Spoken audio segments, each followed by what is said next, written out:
This is war.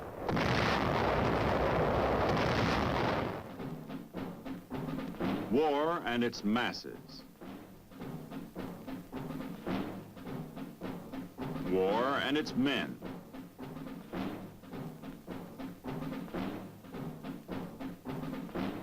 War and its machines.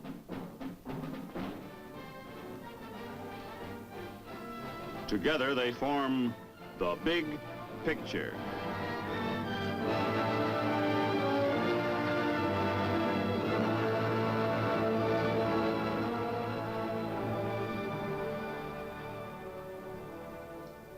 Welcome to The Big Picture. I'm Captain Carl Zimmerman. The Big Picture is a report to you from your Army, an Army committed by you, the people of the United States, to stop communist aggression wherever it may strike. The Big Picture traces the course of events in the Korean campaign through first-hand reports of our combat veterans and through film taken by combat cameramen of the Army Signal Corps.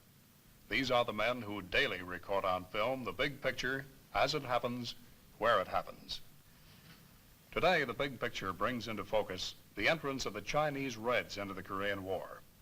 You'll see our soldiers battling winter cold as well as communists. You'll see how we save thousands of lives by the quick evacuation of our wounded by helicopter. And you'll see a display of weapons, the finest weapons in the world, the weapons of your United States Army. And you'll hear from Corporal Bill Carpenter and Major Joseph Donahue, who saw action with the Army infantry in Korea. And now, let's go back to October 1950.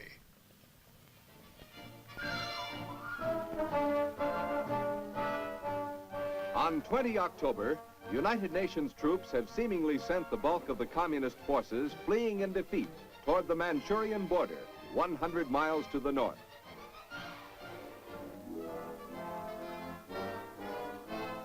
From west to east, U.S., British, and South Korean troops are pursuing the disintegrating communist forces.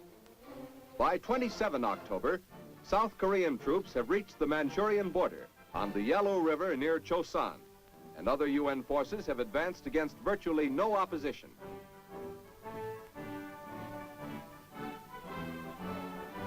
But on the same day, a sudden, unforeseen factor changes the entire course of the war. Chinese communist troops cross the Manchurian border and help the North Korean Reds drive back UN forces. Chinese communists fighting in Korea are estimated at 75,000, with another 500,000 across the border in Manchuria posing a more serious threat. By 8 November, UN forces have been driven back considerably. But on this date, another unforeseen event occurs. Chinese and North Korean communist troops suddenly break off contact with United Nations forces and fight only rear guard delaying actions as once again UN troops drive toward the Manchurian border. On 20 November, another United Nations unit reaches the Manchurian border. This time it is a United States unit, the first U.S. outfit to reach the border. As United Nations troops continue to advance in other areas, much depends on what the huge Chinese army will do next. The first sign of the growing threat from China. Captured in East Coast battles 50 miles from the Manchurian border, these troops belong to Chinese Red Army divisions in the combat zone. Chinese and North Korean captives are brought out of the hills to Wonsan and Hamhung.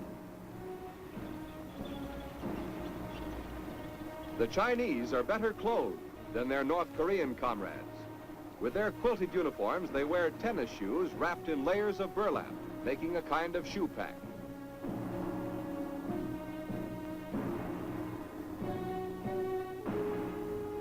In contrast with the Chinese, the North Koreans are in rags at this stage of the war.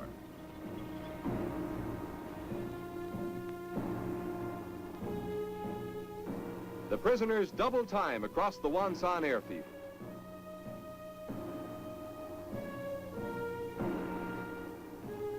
They are being marched to landing craft, which will take them to Busan. Since the beginning of the war, the North Koreans have suffered 460,000 casualties, including the dead, wounded, and captured. 130,000 Red prisoners have been taken at this time. 2 women are in this group. Prisoners of the UN are treated in strict compliance with international law.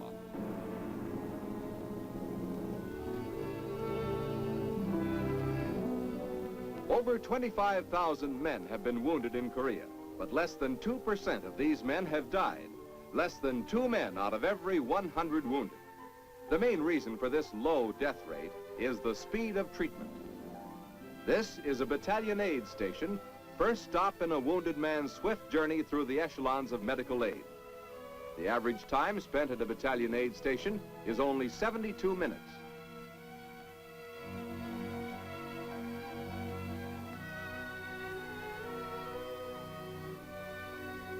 Many types of transportation are used in evacuation to the next echelon, the regimental collecting station. Specially equipped jeeps are used in rough terrain near the front. But if the roads are serviceable, ambulances may be used.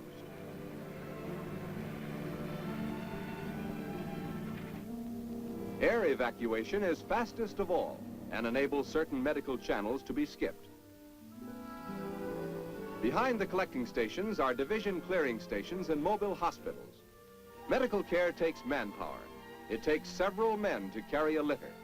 Evacuation procedures are similar throughout the services. The Navy provides medical service for the Marines.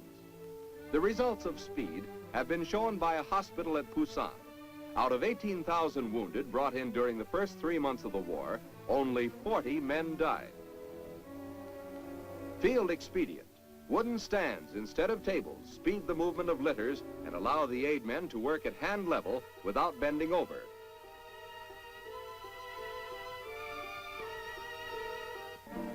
There is nothing fancy about these hospitals. They are there to save lives. The death rate of wounded in World War I was 8%. In World War II, it was 4.5%. Korea's approximate 2% death rate is a milestone in military medicine. Many casualties are evacuated by air to Japan. In a parachute drop, such as the 4,000-man jump north of Pyongyang in October, the parachutists' own medics jump with them. They carry enough medical supplies to last until contact is made with friendly forces. But even before contact is made, the injured may be evacuated from the drop zone by air. Helicopters with specially constructed containers carry the wounded out. Many a man who could not have survived a jeep or ambulance ride over the rough roads of Korea owes his life to these evacuation planes.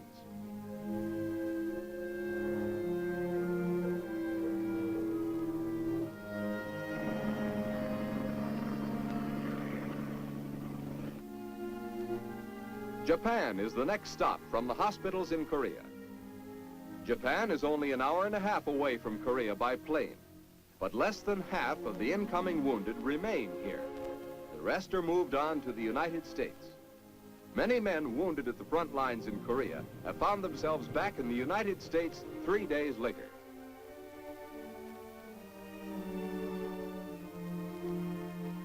Our Army helicopters are saving thousands of lives in Korea. Corporal William Carpenter of the Army 7th Division is with us to tell us a little about them. Bill, you saw a good deal of the helicopters, didn't you? Yes, I did. First time I seen a helicopter evacuation was up in North Korea when my buddy got hit. Well, it so happens I helped bring another wounded person down off the hill to the aid station, and while I was down at the aid station, I met my buddy. The helicopter had come in, and they were getting ready to put my buddy on a helicopter. Well, when they put him on, he asked the pilot whether or not he was going to get air in there. And the pilot told him that he was going to have fresh air and heat. Mm-hmm. They jog him around, did he? No, sir, it didn't. Good smooth ride back to medical aid, huh? Yes, sir. Well, now, you were with the 7th Division, Bill, and the drive north. That went pretty rapidly, and then about the middle of November, something happened. What was that? Well, sir, that was the whole change of the war. The Chinese had jumped in, And at that time, we were in reserve. We didn't know much about it. But about a week later, we had our first encounter with them. At that time, we found out that the Chinese were better trained, they were smarter in their tactics, they had better firepower than the North Koreans. Better soldiers all around, huh? Yes, sir, they were. Well, you saw a lot of winter weather in Korea, Bill. How were you able to keep warm? Well, most of the time we were on the move, and we kept warm that way, but after we stopped, we tried building fires until it was dark. After dark, we'd climb in our sleeping bags, and that's the way we'd keep warm. Mm-hmm. Keep dressed in those sleeping bags, ready for any attack? Yes, sir, we kept our clothes on all the time. Uh-huh. Well, how about our weapons in this extreme cold weather, Bill?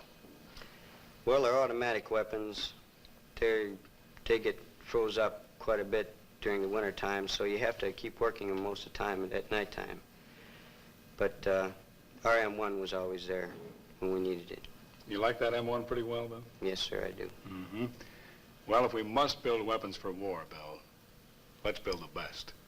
And our Army Ordnance, our American industry and labor are doing just that.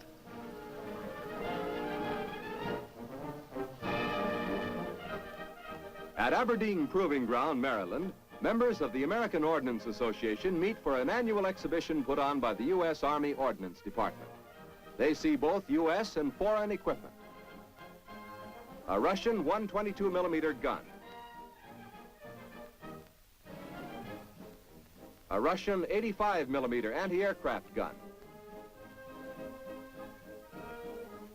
A Russian 152 millimeter howitzer. U.S. and foreign vehicles are also shown. A Russian T-34 tank turret from Korea.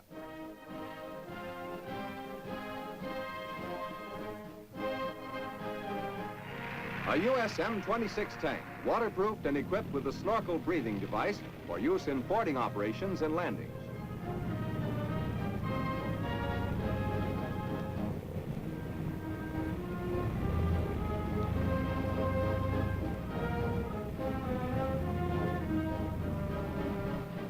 A new waterproof Jeep. Greater electrical capacity for radio equipment has been added to this Jeep.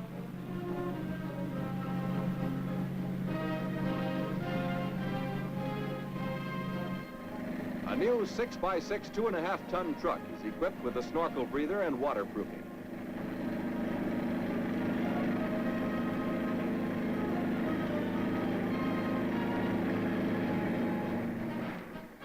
Next, the visitors watch demonstration firing. Recoilless rifles give the infantry artillery firepower.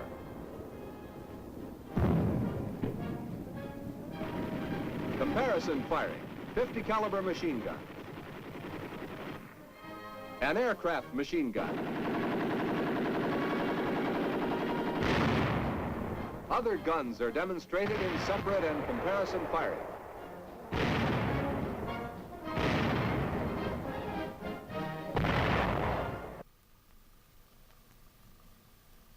Those are the weapons and machines of your United States Army. Now let's talk about the men who use those weapons and machines. The men of the infantry. And no one is better qualified to tell us than a man who served as a commander of a rifle company in Korea. We want you to meet Major Joseph Donahue. Well, Major, tell us about this rifleman. The American rifleman has been called by many names. A mudslinger, doughfoot, dogface. These names are not names of a derogatory nature. We of the infantry consider them names of honor. Well, now, it takes a good deal of know-how to be a rifleman, doesn't it? It certainly does. The Army goes to great pains to technically train a man on weapons and tactics. He learns not only to shoot his weapons, he learns how they function, how to take care of them, and how to keep them working. Well, now, when this man knows his weapons, he knows his fighting tactics, does he know why he's fighting? When they first go to Korea, it is sometimes doubtful whether they fully realize why they're fighting. But after they see some of the things that happen, they lose some of their very close buddies, they see the results of some of the atrocities, then they know why they fight. And he knows that this thing he's fighting is a definite threat to his way of life, right? He certainly does. Well, let's talk about the morale of the infantry in Korea. What was it like when you were there? The American infantryman is a tremendous institution. There is always one person in the squad or in the platoon who can make light of or make a joke in the most serious of situations. For example, in the midst of a mortar barrage, one person will always pipe up with a remark such as, a fellow can get hurt out here doing things like that. And it's funny because actually you're looking for something to laugh at. You bet you are. Well, now, from all you've told us, Major, this rifleman is a pretty important gent, isn't he? He's very important. If you would stop to realize that the Armored, the Air, and the Navy do their jobs so that this infantryman may accomplish his mission. The infantry is the queen of battle. Well, now, Major, let's watch the Navy as they give support to the infantry. On 15 November, in the Sea of Japan off the coast of North Korea, Navy Task Force 77 was operating in support of ground action in the drive toward the Yellow River. Winter weather is closing in, and naval operations are hampered by high seas and extreme cold.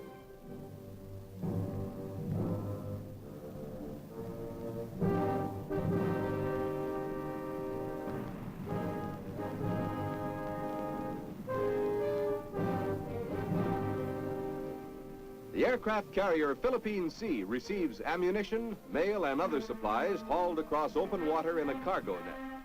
Such operations are difficult in rough weather. The first load is ammunition. It is quickly taken in and passed back into the carrier's magazine. At this time, Navy and Marine carrier planes were taking the fight into every corner of North Korea below the Manchurian border.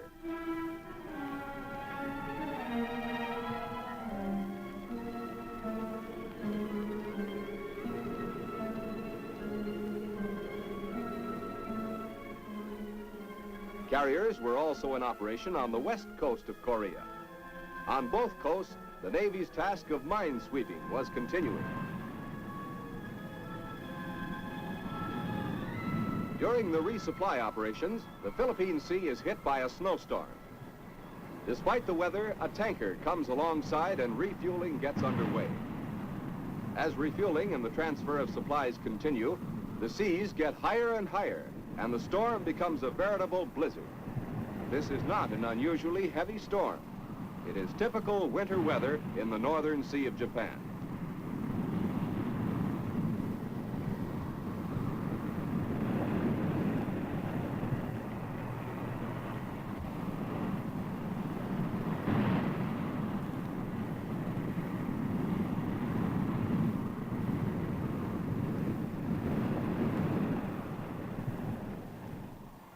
The crew breaks out snow shovels on the carrier. Although air operations are halted during the height of the storm, flights from snow and ice-covered decks are becoming routine. The planes are covered to protect them from the storm. Combat maintenance of the Corsairs and Panther jets continues through the storm. The Navy reports the typical Korean temperatures in the northern area average 11 degrees above zero during November and 5 degrees below zero during December.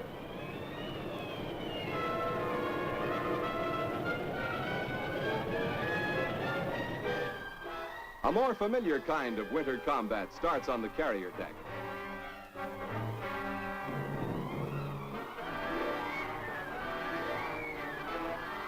This is a severe test for carrier planes.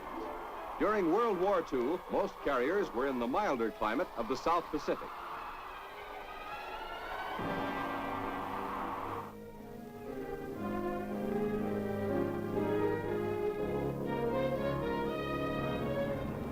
At Hagerstown, Maryland, the U.S. Air Force demonstrates its latest cargo plane. This is the Fairchild XC-120, a packed carrier plane with a detachable fuselage.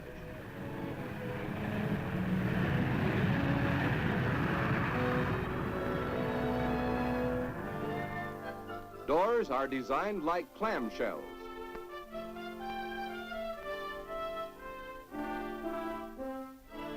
Cargo capacity is 20,000 pounds. It carries 64 combat-equipped troops or 36 litter patients with 4 attendants. The pack has detachable wheels. 4 electric drum hoists raise and lower the pack from the carrier.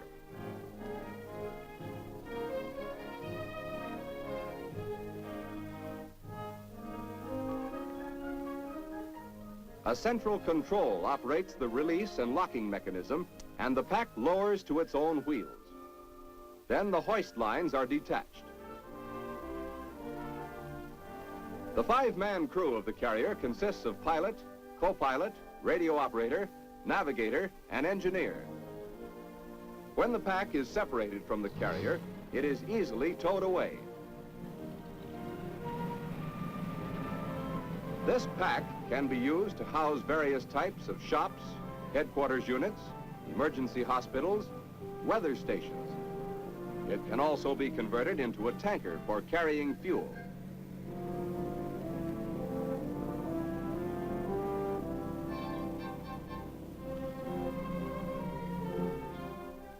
Ball socket connections lock the pack to the carrier. A rubber tubing seals pack to carrier by compressed air.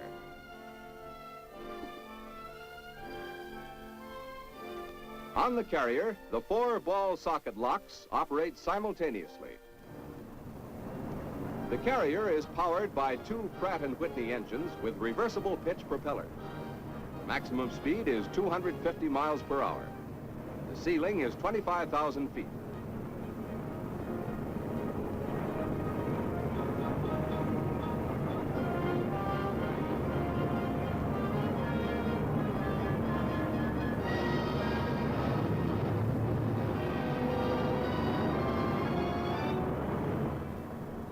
The landing gear consists of 4 retractable dual wheel units.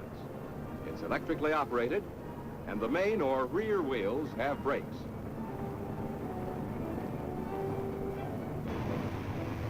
This airplane opens a new field for aviation. The cargo pack is to aircraft what the trailer is to highway trucks.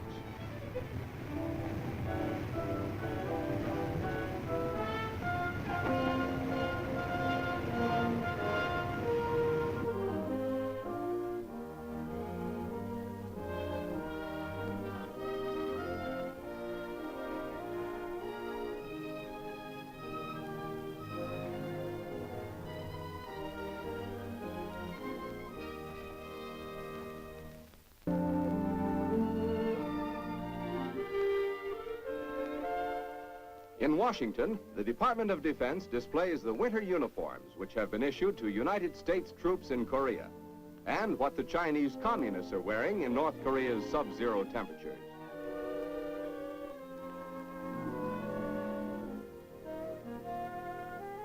A captured quilted uniform is compared with the U.S. winter uniform.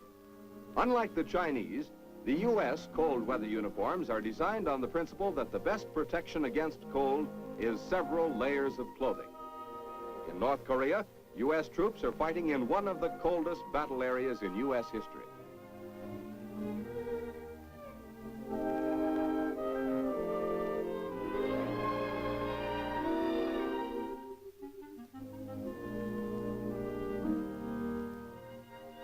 Army and Marine winter uniforms are compared. The uniform for both services is the same, with one exception. The Army wears a pile-line jacket for ordinary cold, while the Marines wear a battle jacket inside a field jacket.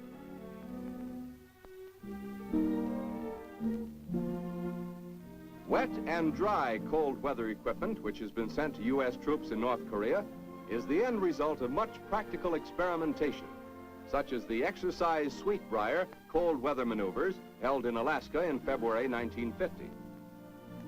With icy winds blowing down from Manchuria, bringing snow and sleet storms, our troops are fighting in almost Arctic conditions. Two types of cold weather boots have been designed. Rubber shoe packs for wet cold, felt line for dry cold. Importance of winter clothing in North Korea was emphasized when some units outdistanced their supply lines, went without full cold weather equipment for a few days. Basic and innermost layer of the U.S. cold weather uniform is long woolen underwear. Over these are worn two pairs of trousers, a flannel shirt, a high-neck sweater, a jacket, and in extreme cold, a pile-lined parka. There are two types of mittens. The regular mittens have a trigger finger.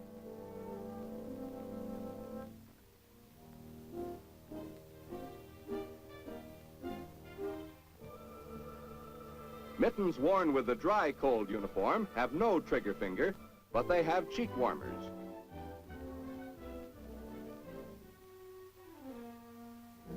Following the separate layer principle, 3 pairs of socks are worn, each pair being successively larger, with the boots large enough to take 3 pair comfortably.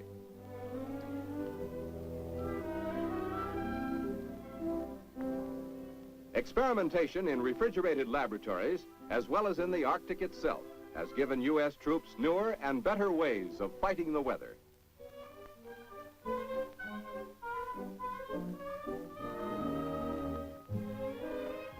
In this parka, with fur-rimmed hood, the U.S. fighting man is equipped to endure the coldest weather.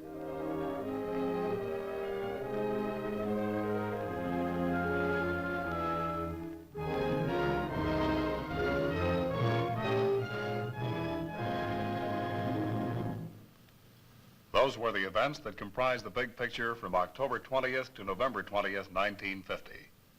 Our thanks to Major Joseph Donahue and Corporal Bill Carpenter for being with us. Next week, the big picture will show how the Army in Korea escaped the trap of the Chinese communists. You'll see how we made the enemy pay dearly for every inch of ground gain. You'll see the Army's 7th Infantry Division on the Manchurian border, our troops celebrating Thanksgiving Day along the Yalu River, the evacuation of the Hungnam beachhead. And you'll hear from another Korean veteran, an Army soldier who saw, as it happened, a part of the big picture. This is Captain Carl Zimmerman inviting you to be with us then.